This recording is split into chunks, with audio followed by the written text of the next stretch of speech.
Ridley, I so appreciate you and Jerry Bruckheimer and Mark Bowden coming to Dallas to talk with us about Black Hawk Down. Wonderful film. Okay. Just a wonderful film. I must ask you about one scene in particular that I think people need to know a little bit about it. When the first helicopter crashes, that is the most realistic crash scene I have ever seen on film. Can you tell us a little bit about how you executed that? I worked backwards. I went from a crash I'd seen in an air show with a large helicopter called a Sea Dragon. I think they call it a Sea Dragon. And the remarkable thing about it was that at the end of the crash, everyone survived and walked away from the crash. But as the vehicle, which is larger than the Black Hawk, hit the ground, the blades dug in and started to break up, but kept turning. They just kept going, and they managed to turn this giant body around like this dying cockroach. And I always remembered that. So I thought that is how, Walcott's crash will come to rest. And then working back off that, he was only just out of control, and he was trying to get back to base. Once you lose your tail rotor, you're essentially out of control. And therefore he was losing height and skimming rooftops. So I just wanted to be in the driving seat with him and seeing their efficiency and coolness as to what they do once they know they're going to go down. And all that stuff about switching off the fuel lines they do. When they know they haven't got any more reason to keep the engines going, they're going to try and feather it in, which is with the volition of the blades and the air. They will try and cushion it, so they will try and bring it in, which is what he did. He brought it in a perfect pancake landing.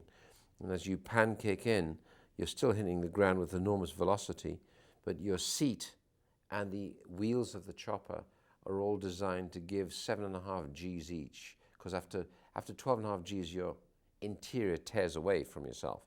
So the 15 Gs gives you that collapsing process, so they always try and bring it in on his belly. So he was always in charge, always trying to feather it down, bringing it down flat. And that's how he clips the top of the building, hits the Soviet fountain, and then brings it down. And,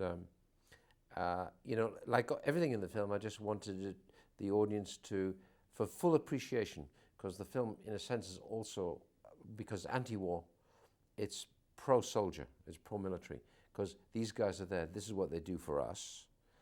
And I just want people to be in the front seat to see what happens when these guys go to battle.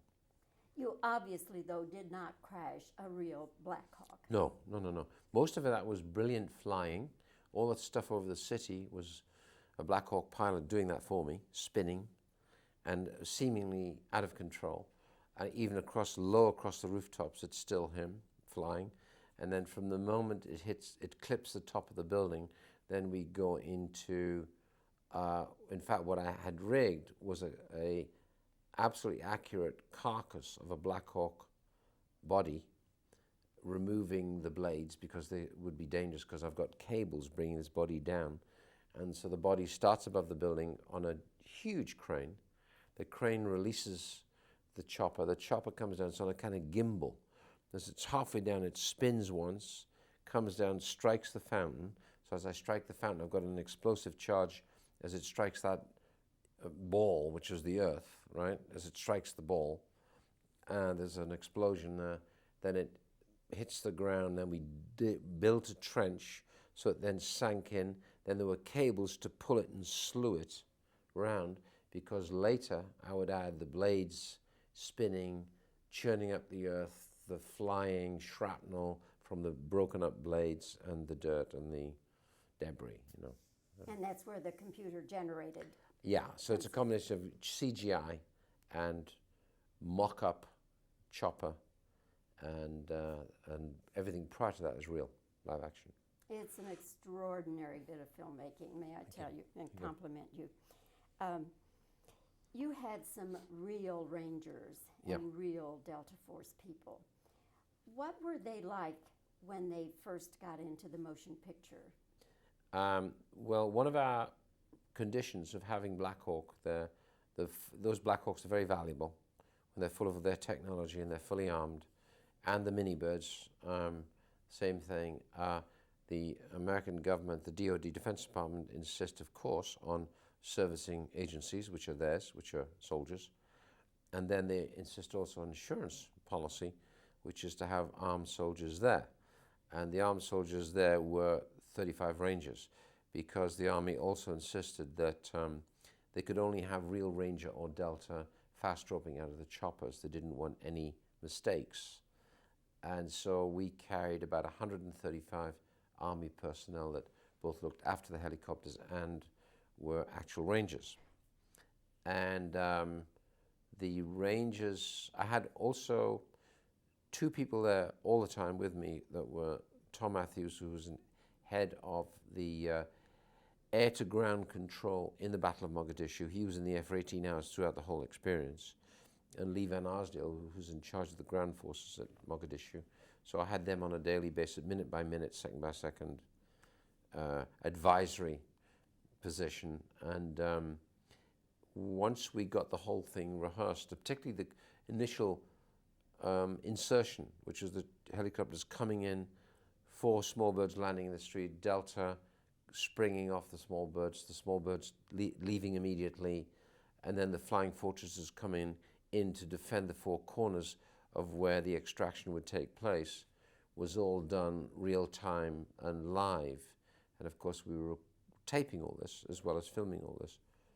And the Army were really, I think, impressed and really approved of what had occurred, because it was like the real thing, you know. They were actually quite emotional about it, because it was really bringing back, really very much bringing back old memories, you know. In fact, one of the pilots who'd actually picked up Bush, who was one of the surviving Delta from the first crash, who held the fort, held the position by that crashed helicopter for almost an hour. The little bird that actually comes in lands on the ground. One of the co-pilots runs around. The other guy is literally firing with his minigun to keep the Somalians at bay. The pilot who brought them around and had the dialogue scene was the pilot who actually did it in Mogadishu. I invited him to do it and said, "Do you think you can? You okay? You want to remember? You can remember the lines?" He said, "Sure." I said, "You want to do it?" He said, "Sure." So he was the guy who did it. Isn't that strange? That he reenacts 10 years afterwards something that had occurred in Somalia. That's incredible. It really is. That just makes me appreciate the film all the more. One last question, Ridley, and that is, anybody who sees this film will be able to draw direct comparisons between Somalia and Afghanistan. Sure. You made this film before September 11th. Oh, way before, yeah. So that was not entering into your thinking at all. No. But what lessons from Somalia can we apply to Afghanistan? I think the key, I think they learnt really, I think they began to learn in Baghdad 20 years ago with the embassy. Business is, don't underestimate the enemy, ever.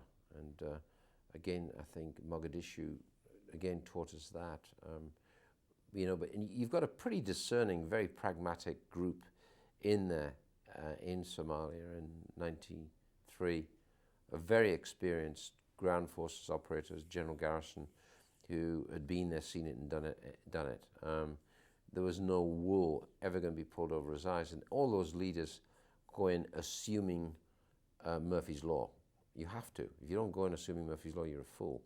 So on that day, he would definitely assume he might lose a chopper. And if he loses a chopper, what's his backup plan? He will certainly lose a percentage of men. That can be assumed. He must always assume that when he's going in.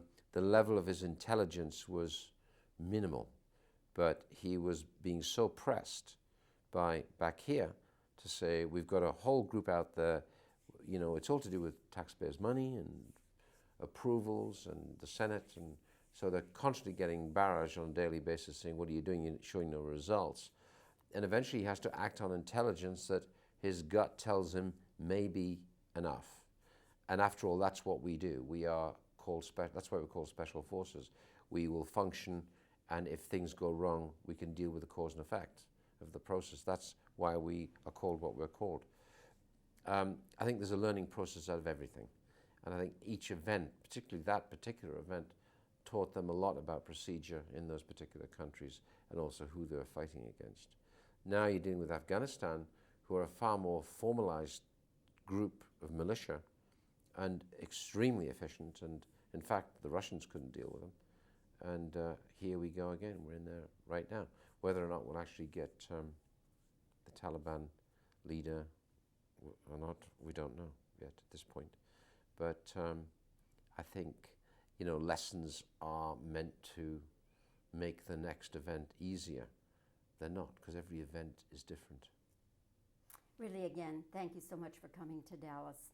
And I wish you the very best with Black Hawk Down. It's a film that needs to be seen and needs to be appreciated. Thank you very much. Thank you. Okay, and we'll have to get some I couldn't place him in a scene. Yeah. Then I thought, it was the very last day, the last shot, we had the old man prepared, standing there since lunchtime. I figured I'm going to fit him in sometime today. And I'd already prepared the little kid, this beautiful. I had 3 kids in from Nigeria, and they were so beautiful. Oh. And they all thought it was big fun and games. Oh, that's great. And the funny little thing was she had to have blood applied to her, and I said, I want you to, with an interpreter, lie back, just relax, let Grandpa carry it, right? Because like it was her grandfather. And the grandfather didn't really trust the drivers either, so as the trucks coming down the hill like that, and I said, don't break your stride, keep walking, they will stop for you.